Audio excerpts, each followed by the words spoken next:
Tonight, Donald Trump tells the UK and other allies, go get your own oil.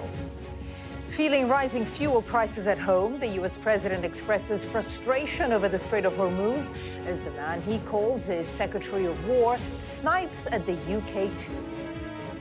There are countries around the world who ought to be prepared to step up on this critical waterway as well. It's not just the United States Navy. Last time I checked, there was supposed to be a big bad Royal Navy.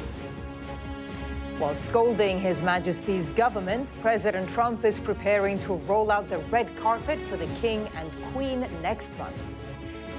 Their state visit is going ahead despite calls for the ceremonial event to be called off. Also tonight,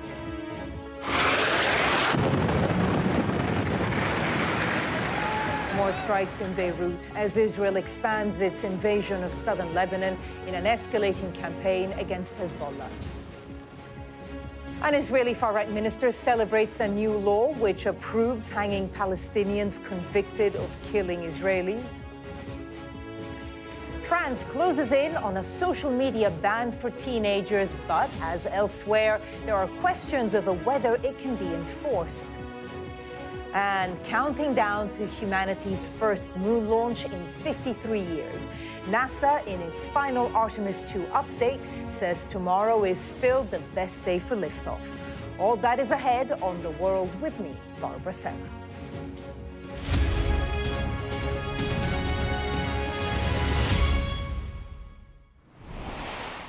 Good evening and welcome to the program. Two sides of Donald Trump were on show today, and the UK was on the receiving end of both. On the one hand, another verbal assault on allies the US president says have failed to help in Iran and are now struggling with energy shortages. Singling out Britain in particular, he posted this.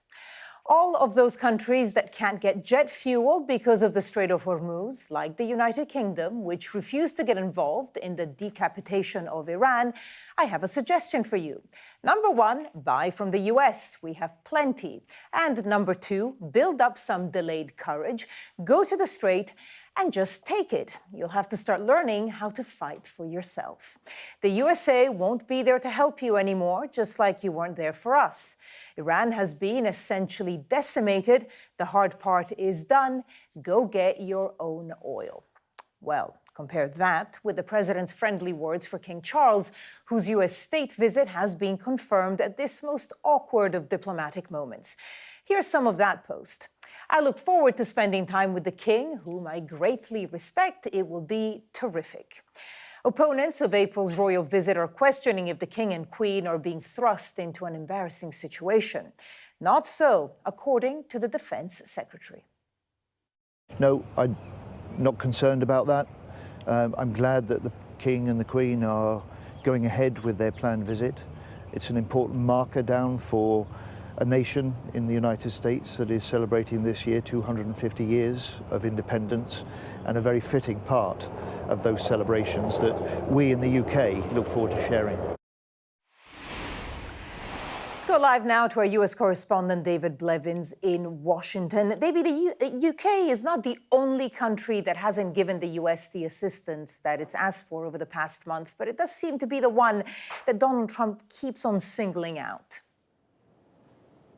Yes, numerous times in recent weeks he has suggested that Keir Starmer is no Winston Churchill. But I suppose you could say we got two President Trumps today and got them both in the space of 2 hours, because it was just after 7 o'clock Washington time this morning that he took to Truth Social to single out the UK again, suggesting that it needed to find more courage and that it should go get its own oil.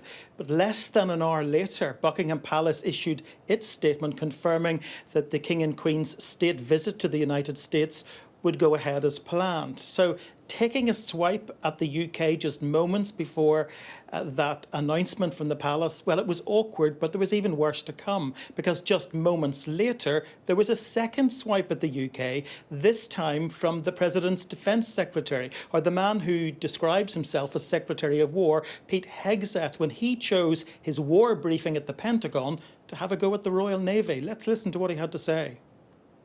There are countries around the world who ought to be prepared to step up on this critical waterway as well. It's not just the United States Navy.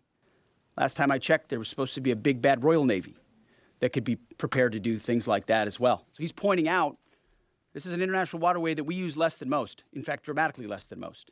So the world ought to pay attention and be prepared to stand up. President Trump's been willing to do the heavy lifting on behalf of the free world to address this threat of Iran. It's not just our problem set going forward. A big bad Royal Navy, that is the same Royal Navy of which King Charles is Commander-in-Chief, of course, and in which he once served as an officer. We had to wait a little while for a more gracious post from the President, but it did come.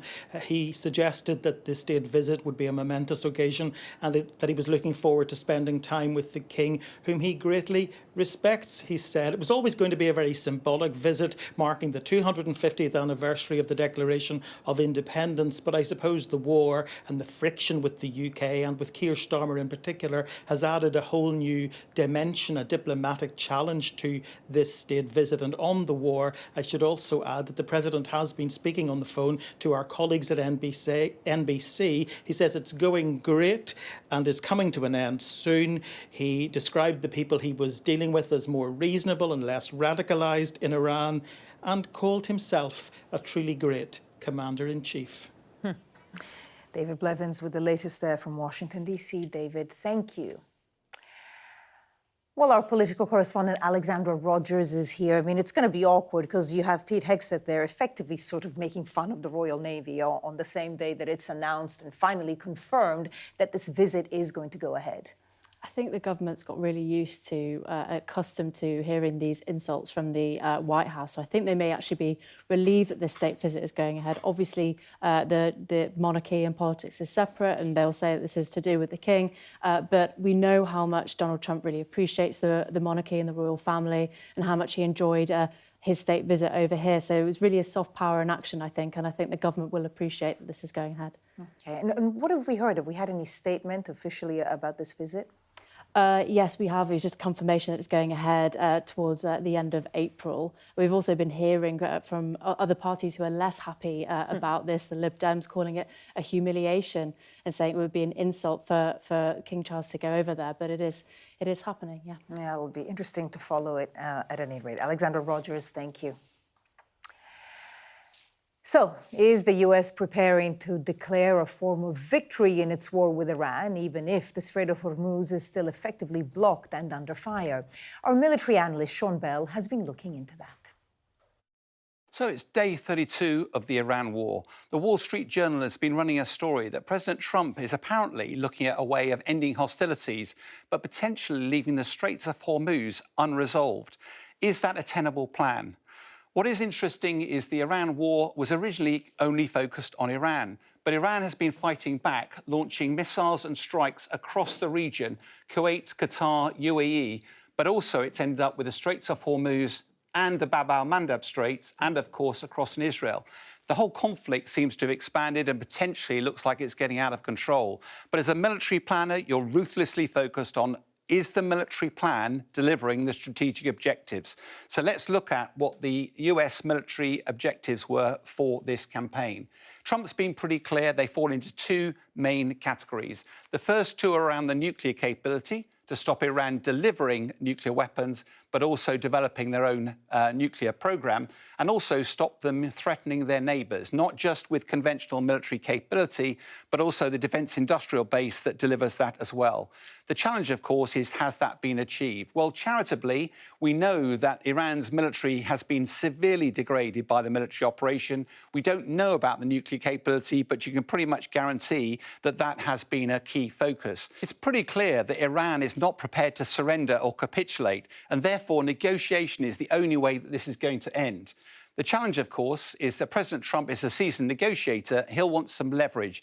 And that probably explains why he's got the threat of the US Marine Corps in the region, because they would almost certainly propose a credible threat for Karg Island, potentially on some of the islands in the Straits of Hormuz, and even potentially some sort of mini invasion around the Straits of Hormuz to secure land there. Now, this would be a very dangerous military operation. I've no doubt the US Marine Corps could do it, but it would risk casualties. But that's missing the point.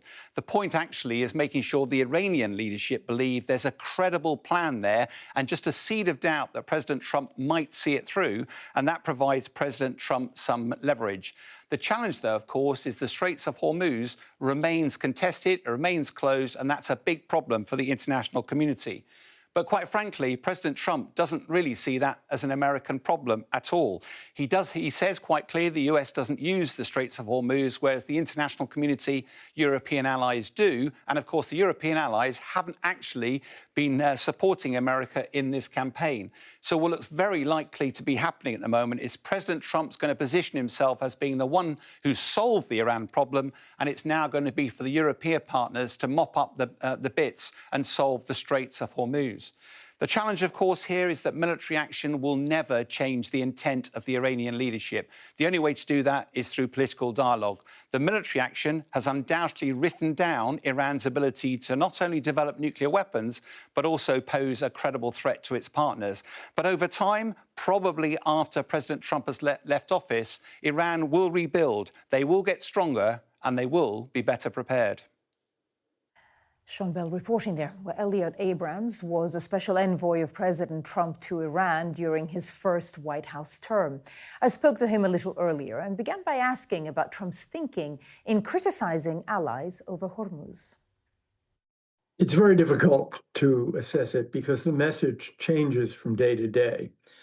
I think fundamentally he is saying that the United States does not really need the oil from the Strait of Hormuz. Our Asian friends do, Europeans do, and it is in the long run, I think, correct that those who need the oil most should play a role in making sure that it can get out of the Arabian Gulf safely. But the tone of the statement from the president was dismissive and belligerent and is not going to help this situation at all. Do you think he runs the risk of permanently damaging relationship with his historic allies? Well, he's only got a bit under 3 years to go. So if the relationships are damaged, I would hope that a subsequent president can repair them. I mean, he did specifically mention the oil, and one of the options that he gave was that it could be bought from the U.S. Now, it's interesting because, of course, the U.S. has enormous energy resources itself, and then there's been the influence over Venezuela, now here over the Strait of Hormuz.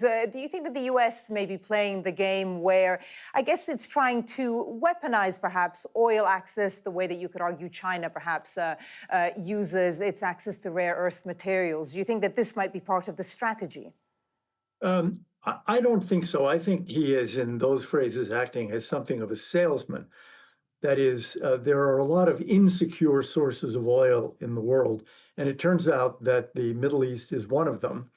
Those countries that thought they were getting a lot of, for example, natural gas, liquid natural gas from Qatar, are finding that it can't deliver. Those who had made contracts with the U.S. Are finding that we can deliver.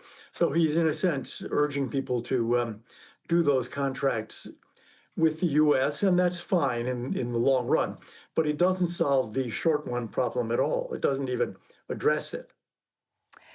One of the things that the president said today is that if a ceasefire isn't reached shortly, is the word he used, and if the strait is not reopened, the U.S. would broaden its offensive, including attacking Karg Island, which is the oil export hub, and possibly desalination plants. Now, President Trump says a lot of things, but if we look at the deployment of troops and the amassing of troops in the region, do you think that there is quite a big chance of a ground invasion over the next few days? There's certainly a chance. And the one other time that he amassed troops in this way and ships and planes is Venezuela. He had them in the Caribbean and then he used them. So it's certainly a possibility. I think he's torn. On the one hand, he doesn't want to have to try to take Karg Island because there could be significant American casualties.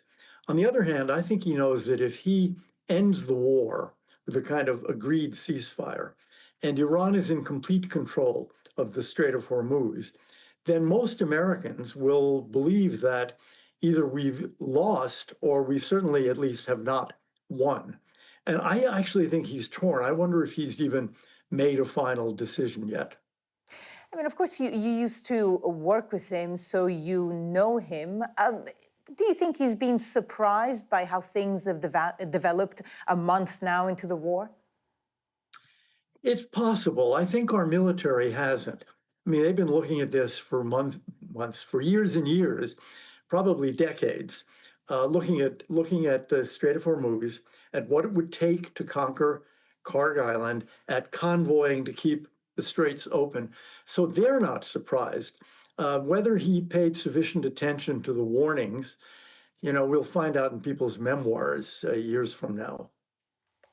Now, the president did have very strong words, harsh words towards the British Prime Minister, but very happy at the same time that the visit has been announced of the King and Queen to the U.S. Diplomatically speaking, strategically speaking, we know that Donald Trump loves the royal family. His own mother, of course, was born in Scotland. Do you think that the royal visit, will have any part to play in the diplomacy?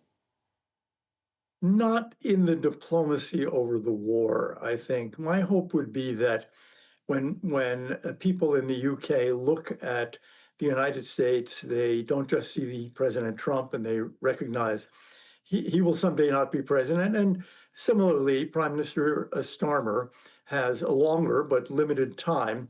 I would hope the relationship between the two countries is really much deeper than the relationship between those two men. Let's go to Lebanon now, where officials say more than 1,200 people have been killed since the latest Israel-Hezbollah war began.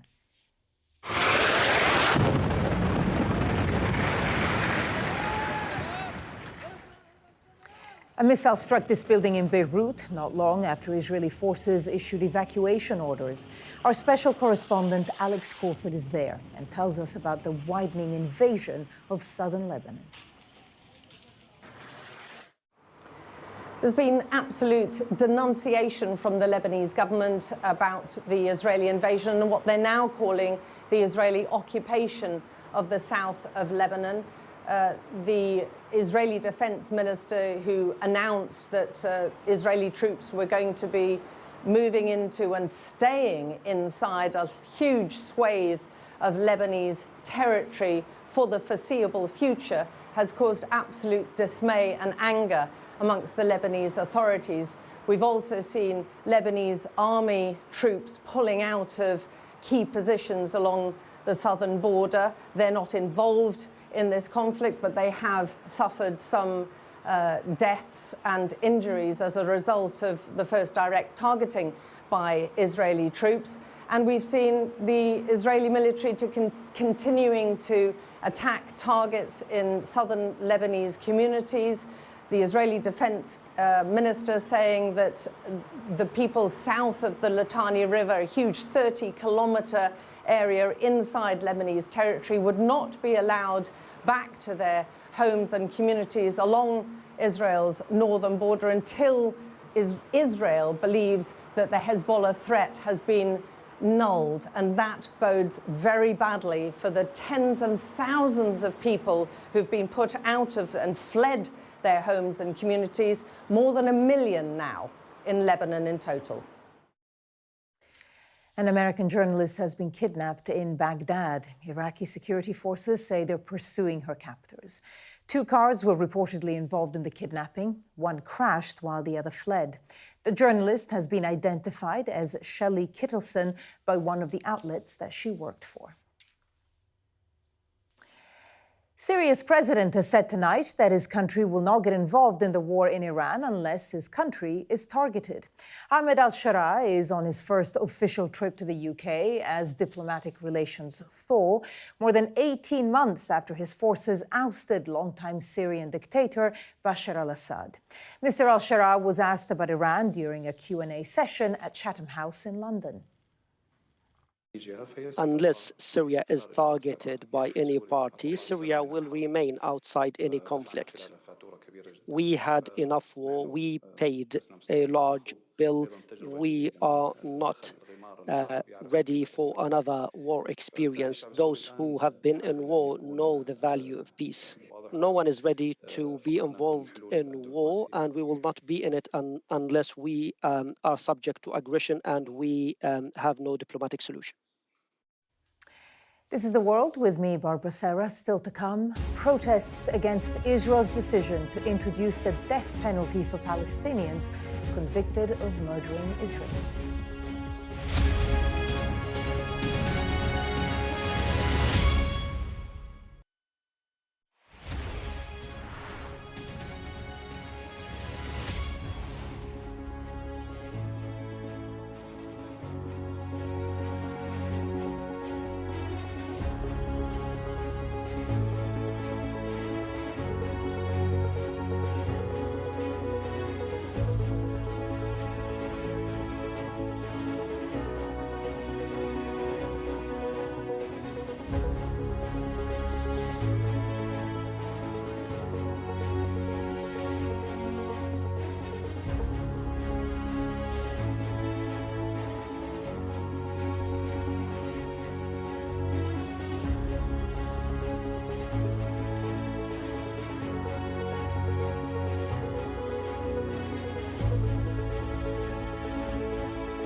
The best thing about being a Sky News journalist? I'm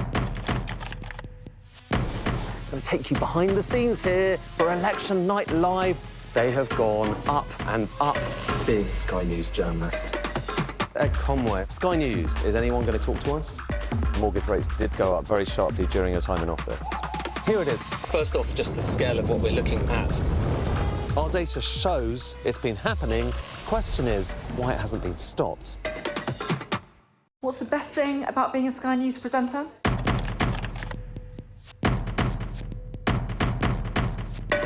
We've done the work and the reading, so you don't have to.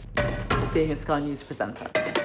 Hello and welcome. Westminster, the heart of British politics.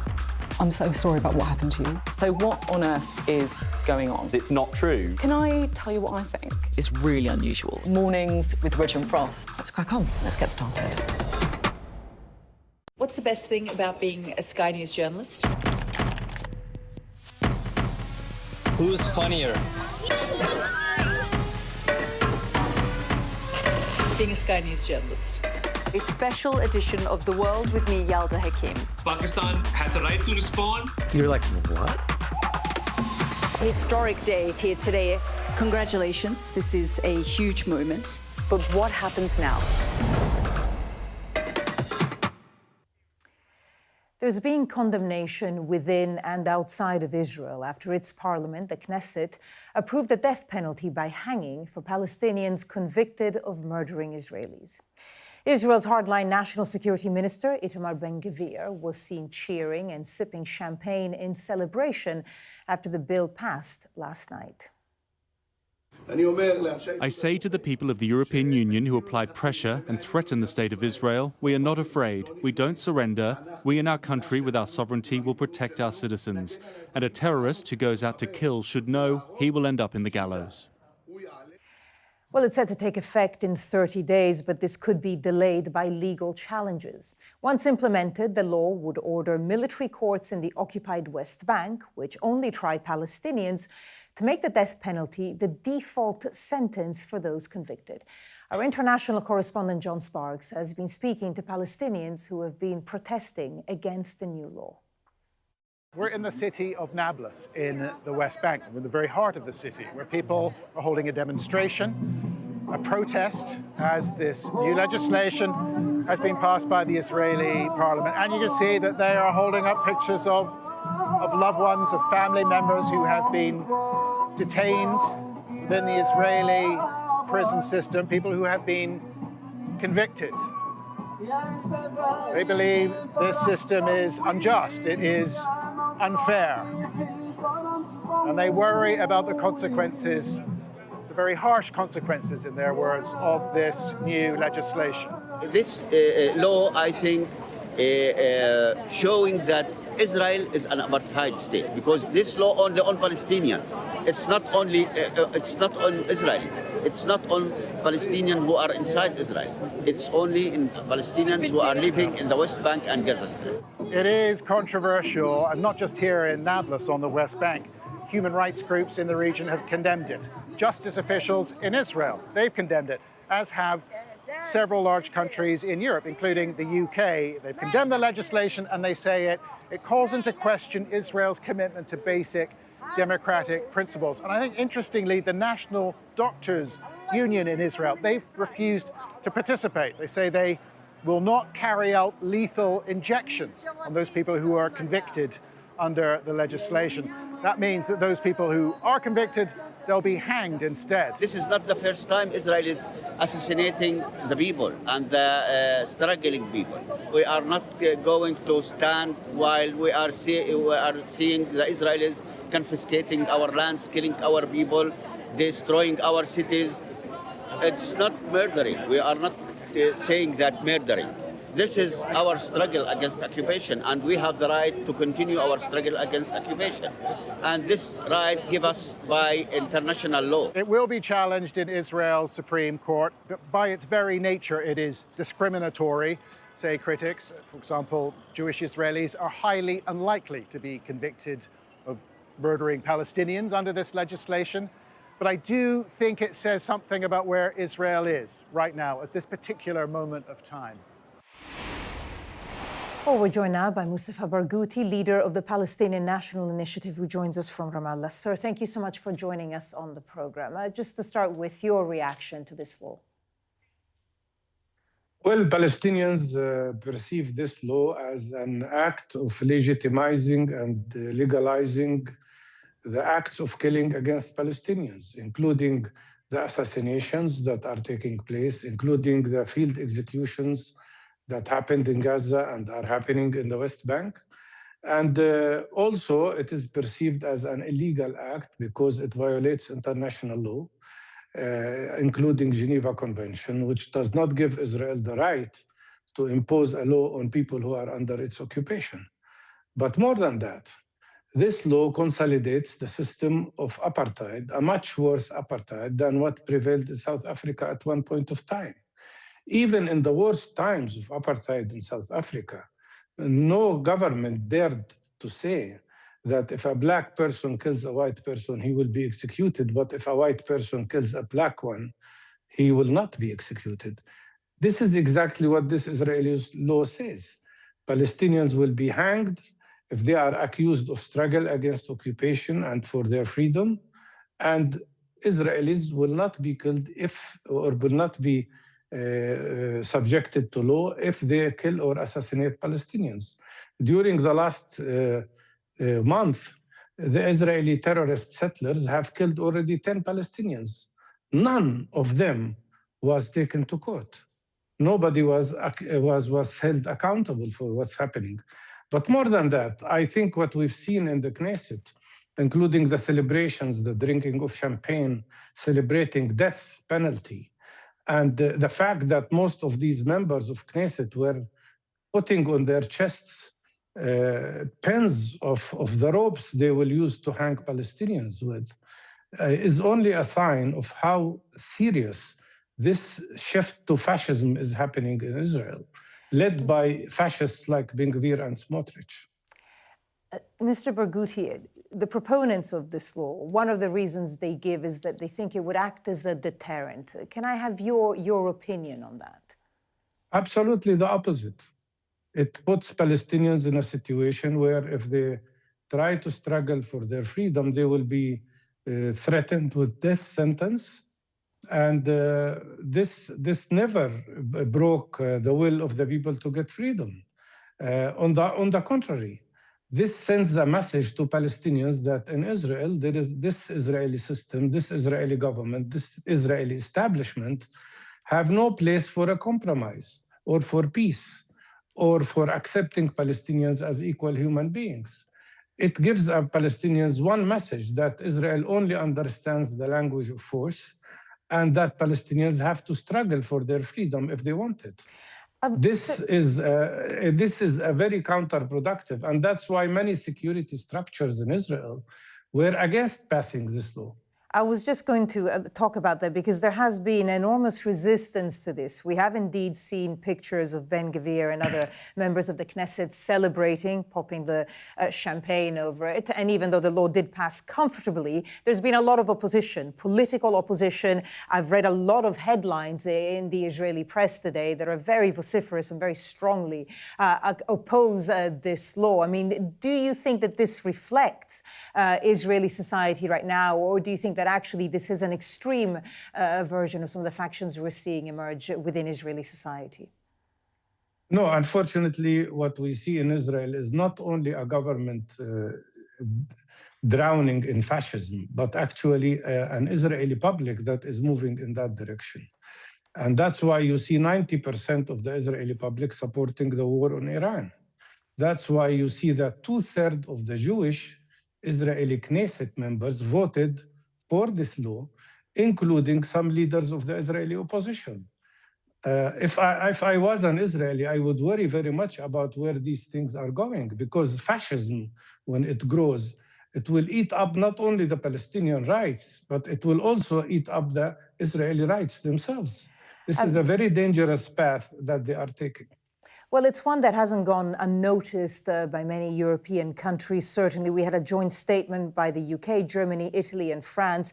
They talk about the discriminatory character of the bill. They say it undermines Israel's commitment to democratic principles, and also that the rejection of the death penalty is a fundamental value that unites us. Now, the Supreme Court may still strike this law down. Do you think it will happen? And are you seeing the kind of international response to this that you would like to?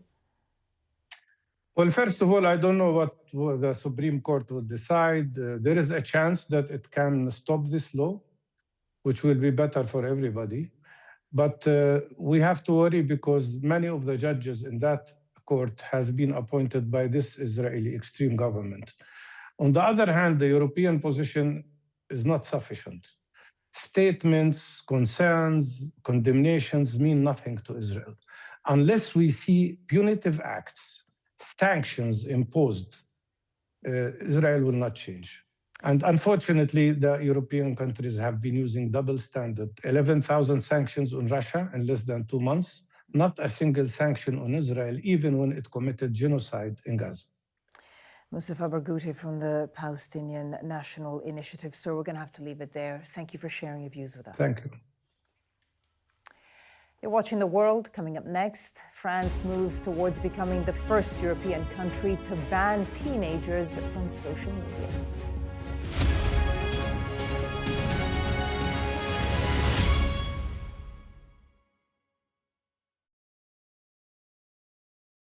I urge you not to look away. If Hamas hands the hostages over, they will end this conflict. The world has been watching. Good to see you again. How are you? Did she say how he was? The conditions are awful. The jets were ordered to come back. Historic day here today. How will you respond if India does launch airstrikes? They'll be all out to war. I'm just going to put some body armor on. I'm Yalda Hakim.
The best thing about being a Sky News journalist? They call him the king of the jungle. Being a Sky News journalist. Yusra Al-Baghir has this report. And this is what's left of it. As a woman of colour, how did the Harris campaign speak to you? People risk their lives to speak to us for this report. Mr. Zuma, Sky News. We're trying to see as much as we can. The French Senate has voted to ban social media access to children under 15, as well as banning mobile phones in senior schools. It's a landmark move for France and Europe on an issue being examined by governments worldwide. Our Europe correspondent Alice de Bancold reports now from Paris. The vote by the French Senate puts France on track to become the first country in Europe to ban social media for children. As it was being debated, many of the senators themselves were glued to their mobile phones. But it has now passed the lower and upper houses of Parliament, and it will be fast-tracked into law. President Macron wants it in place by the time that the new school year begins in September. Laure Miller, the French politician who first introduced the bill, thinks it's about time the government stepped in. I think that when we're dealing with an issue that is so clearly a matter of public health, with real health implications, it can't be left solely to individual responsibility and freedom. At a school in central Paris, we spoke to a group of 14-year-olds to hear their view on the ban that will directly affect them. They all have phones and generally agree on the dangers of social media, but have slightly different ideas on what should be done. I personally think that it could be a good thing. There could be a lot of benefits, for example. Like banning social media could free up a lot of free time for children so that they can like talk to friends and family, or like focus on their studies. You might not have social media, but you've all got phones. Do you find they become quite distracting, just generally as devices to have on you the whole time, whether it's games or WhatsApping friends or whatever it might be? I don't think it's the phones, because those are a tool, but I think it's what we have on the phone that can be distracting. And for example, for me, one of the most distracting things is probably social media. If I didn't have it, then I would probably not be on my phone as much. The French government says that it will be the responsibility of social media companies to enforce the ban. But it's not yet clear exactly how that will happen or even what qualifies as a social media platform. That will all be worked out in coordination with Brussels. The EU is looking at bringing its own legislation for social media, but it's moving too slowly for many European capitals. And so what is happening here in the French Parliament, in French politics, can be seen as a test case, because assuming this ban is successfully signed into law, then it will be used as a template for other European countries to follow. Austria, Spain, Italy, Denmark, Ireland and the UK are all considering restrictions on social media use. Australia and Indonesia have already passed their own laws. France will now consult on the final text over the coming weeks. Alice de Bancold, Sky News in Paris.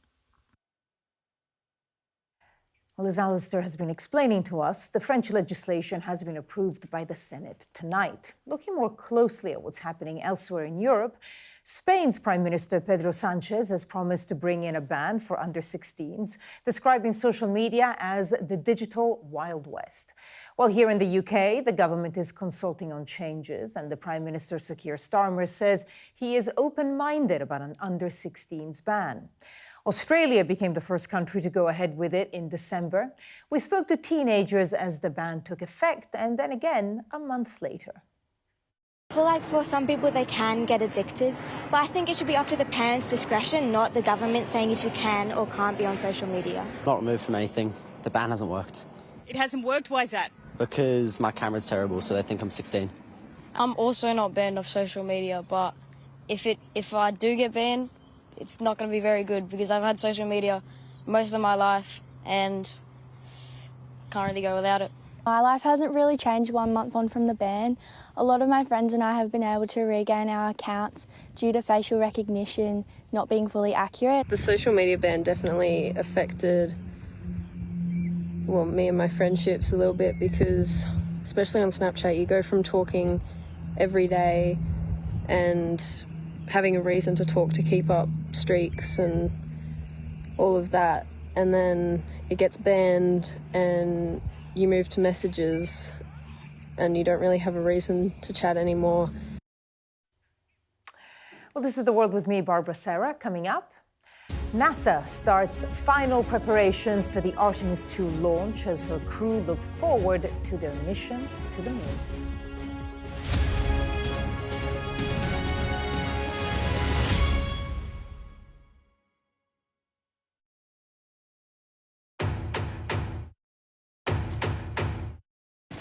The cameras are poised here, there, everywhere. The day those present would never forget. First question, Sky News. Do you hate the thought of losing to him? I hate the thought of losing to anyone. Historic day here today. They are pushing forward. They dashed to the water. Wait, what country are you from? The UK. Why don't you go back to your country? Huge questions to be grappled with. That is totally unprecedented. Been quite some day. We start with breaking news. I'm Neville Lazarus, and I'm Sky's reporter based in Delhi. Over the next 45 days, an estimate 400 million Hindu pilgrims are expected to converge here in Prayagraj on the banks of the holy river Ganga and Yamuna. Jubilation in the streets, while some emotional. This is a political victory for Prime Minister Modi and his Hindu Nationalist Party. We take you to the heart of the story in the largest democracy in the world. Go ahead, back white jacket. Deborah Haynes from Sky News. He called you Daddy earlier. No, he did it very affectionate. Daddy, you're my daddy. Thank you. Leicester is on its knees. They've ripped the soul out of my factory and there's nothing left. It is eerily quiet. It's constantly on the brink of capacity. There's overcrowding. It's not a new thing. It's rough. There's nothing to hide. Why aren't international journalists allowed in? Are you worried about escalation? Of course I'm worried about escalation, which is why my focus is on de-escalation. The region, I think, is on edge because they are anticipating a retaliation. Iran retaliates for the US attacks. Founding principle of the alliance, that an attack on one is an attack on all. Could Putin attack another NATO country within 5 years? Those vivid colours of summer have faded now, but the trauma for everyone who witnessed what happened here hasn't gone away. Devastation. We lost 3 of them. Ruda Cabana's guilty pleas mean they won't have to relive what they saw in court, but everyone here tells you they'll carry it for the rest of their lives. You see people running red lights time after time after time. This is an offence that sometimes has the most awful of consequences. When you speed through a pedestrian crossing, there is a risk that you could batter somebody to death. She filled our lives with light. She was innocent, she was happy. I'm Greg Milam, and I'm Sky's Chief North of England correspondent. He had a beautiful death. He fell asleep in my arms. This is about a dying person's choice to die peacefully when they want to, on their terms. The best thing about being a Sky News journalist? I'm going to take you behind the scenes here for Election Night Live. They have gone up and up. Being a Sky News journalist. Ed Conway, Sky News, is anyone going to talk to us? Mortgage rates did go up very sharply during your time in office. Here it is. First off, just the scale of what we're looking at. Our data shows it's been happening. Question is, why it hasn't been stopped. What's the best thing about being a Sky News presenter?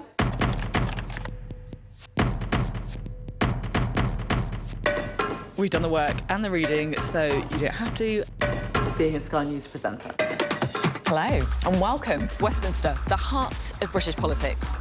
I'm so sorry about what happened to you. So what on earth is going on? It's not true. Can I tell you what I think? It's really unusual. Mornings with Rich and Frost. Let's crack on. Let's get started.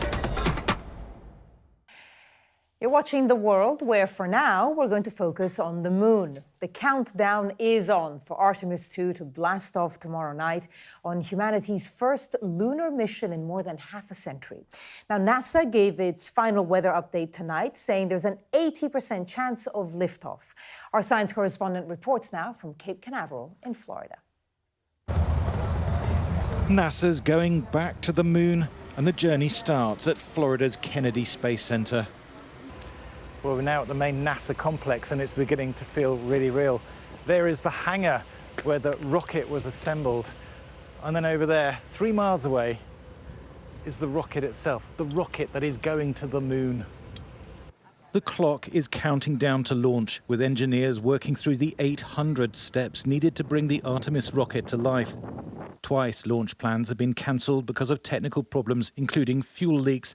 Administrator, thank you. This is Sky News. But the NASA chief, an astronaut himself, told me there would be no compromise on the crew's safety. I will tell you that it is a lot easier to get strapped in on top of the rocket and accept that risk than it is to be on the outside and making the decisions of whether or not it goes. Unless we are very confident that we understand all the risks and that we've done everything we can to drive them as close to zero as possible before accepting them, we don't go. Hey, Larry. The 4 astronauts are standing by, still in quarantine to reduce the risks of falling ill on the perilous 10-day mission. They will loop around the moon in a rocket that's never carried a crew before, a practice run for a future landing on the surface. NASA's been here before, gambling on a giant lunar leap in the 1960s. A rocket left over from that moonshot program now inspires visitors to the Space Center. Amazing. Gigantic. It's pretty crazy. Yeah, I think that went into space. It fills my body with pride that it's something that we can look forward to for our many generations that are to come. I'm actually pretty excited. I want to see what happens. Like, this is truly an experience, and most people actually haven't really seen a live moon launch.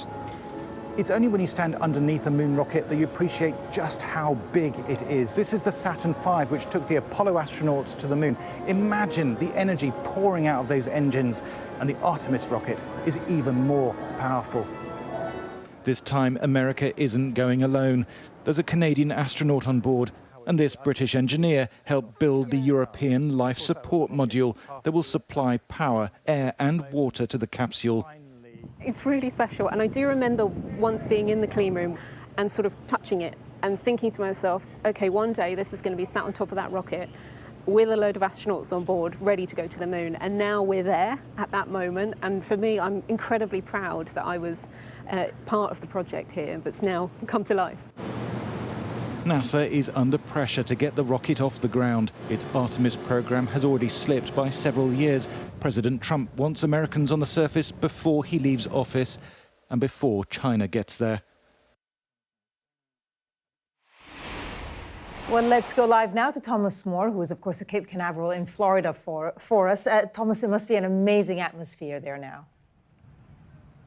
It's certainly building, Barbara, yes, with the global media is beginning to descend on the lawn here, looking across to the rocket over the lake there. It's on the horizon. We are just over 3 miles away.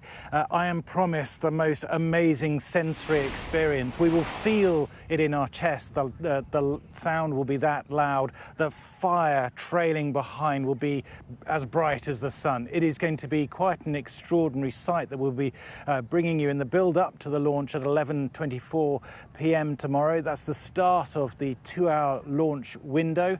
NASA seems to be pretty confident it's going to take off in that window. They say that there's an 80% chance. The thing they're really worried about is the weather. Wind, cloud, rain, lightning anywhere nearby can cause problems, and they're also factoring activity on the sun, would you believe? Solar flares can interfere with the electronics on the rocket, and they take no risks. They've got 4 people on board, as you heard from the NASA chief there, and they will not compromise on their safety. It's incredible. They have to sort of think about the weather both on Earth and then, in space as well. So if it doesn't happen tomorrow, then what happens? So they have 6 launch windows at this first week of April. Now, they can't go every day, and that's the complication because they obviously need to drain out all the fuel and then pump it back in again at the appropriate time in the countdown. So they can go with 24-hour window gap for the first and second opportunity, but then they have to leave 48 hours. So in fact, there are only 4 chances in this week where they can go. And the weather is very unpredictable, of course, and that is why they are quite keen to get off the ground tomorrow if they possibly can. And of course, as we've been hearing from NASA, not just today, but over the past few days, safety is paramount, the most important thing. But I suppose, you know, this is about showing, I guess, American power still. You know, when there was the last lunar landing, and I know that they're not actually landing on the moon, but the last big moon trip, of course, there was a space race between the United States and the Soviets, as they were then. And now it's all about China. So obviously, no one is going to compromise on safety, but there must be a lot of pressure there for this to go well.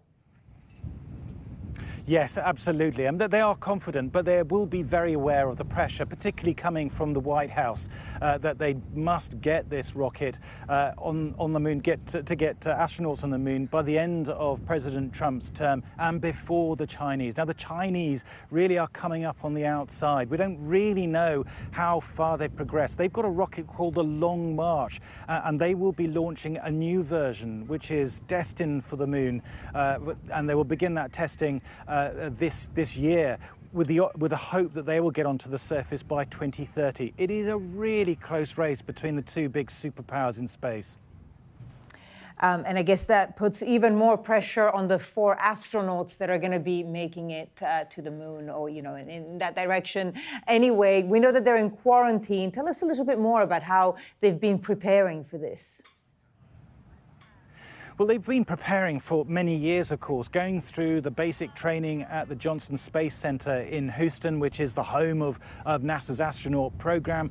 They do all kinds of preparations to simulate microgravity. They have been rehearsing again and again the procedures for launch and for the return in 10 days into the mission. And also, really importantly, the science behind this, because they will be flying around the back of the moon, the far side that only 24 astronauts have ever seen with their own eyes, and these 4 will join them.